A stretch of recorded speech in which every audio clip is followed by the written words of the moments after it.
Lutte contre le racket en Côte d'Ivoire, un phénomène qui perturbe le trafic routier ivoirien. Plusieurs postes de contrôle improvisés, démantelés ce vendredi sur l'axe routier Abidjan-Yamoussoukro. Timé Danger, Harouna Zeba.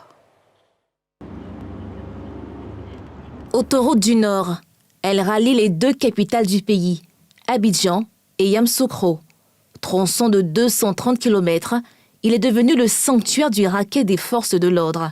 Faire cesser les tracasseries qui ont repris pignon sur rue. Telle est la mission de ces hommes de l'unité mixte de lutte contre le racket. La descente du jour se veut inopinée. Avant, place au briefing. Nous allons parcourir toutes les routes dans la mesure de nos possibilités. Nous allons laisser le message qui est le principe de libre circulation des personnes et de leurs biens. Et ce que nous avons trouvé sont des agents de l'application de la loi.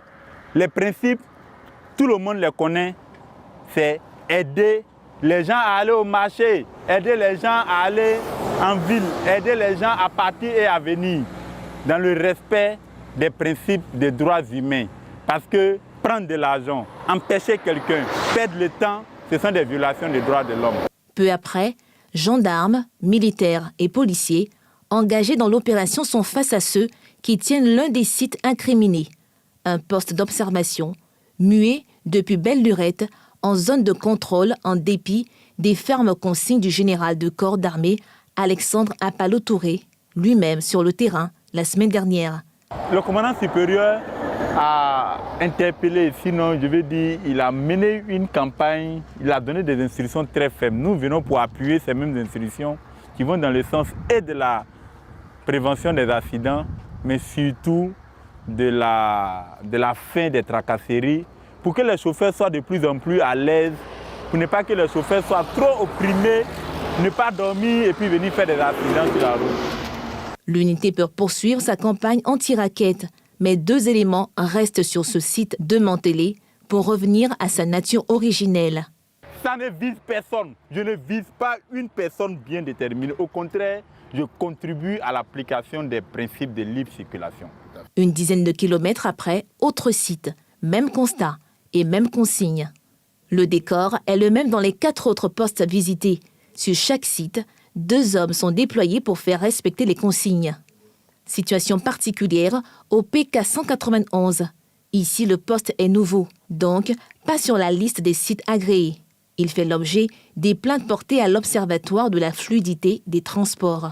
Vous êtes de quelle unité? Dossier. D'accord. Vous n'avez pas l'habitude d'être ici? Ça, c'est le nouveau poste. Voilà pourquoi ça m'a surpris. C'est pourquoi on est allé tourner pour revenir là. On va vous laisser 2 personnes. On va réduire la pression sur les usagers. Peu après, le dispositif est levé. Cap maintenant sur le corridor de Yamoussoukro. Ils sont stationnés, plusieurs routiers. Pour se soustraire aux raquettes, il s'impose la conduite à la tombée du jour pour regagner Abidjan. On pense que ça dérange le bon fonctionnement de l'économie. Là, à Yamoussoukro, on peut compter ici près de 15 camions. Notre présence ici a consisté à leur dire de prendre la route. Il fait jour, prenez la route et puis la nuit, vous allez profiter d'un peu de sommeil. Ceux qui ont pu rallier Abidjan sans tracasserie, eux, jubilent. Ces postes d'observation sont devenus des postes de contrôle. La multiplicité des postes ne nous gêne pas du tout, mais c'est la pratique. Dans ces postes-là, tu poses problème. Aujourd'hui, après cette mission, je crois qu'il y a une grande amélioration.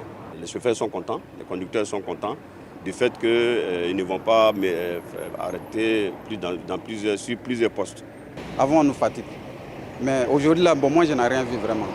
Aujourd'hui, là, moi, je n'ai aucun problème. Depuis moi, j'ai quitté Abidjan. On est content sur leur travail. Là. Depuis qu'ils ont commencé, on n'a aucun problème sur les voies. Donc, on veut toujours que ça continue. Notons que cette opération va toucher plusieurs autres corridors du pays. Des postes de contrôle où le racket sur la route s'est sanctuarisé.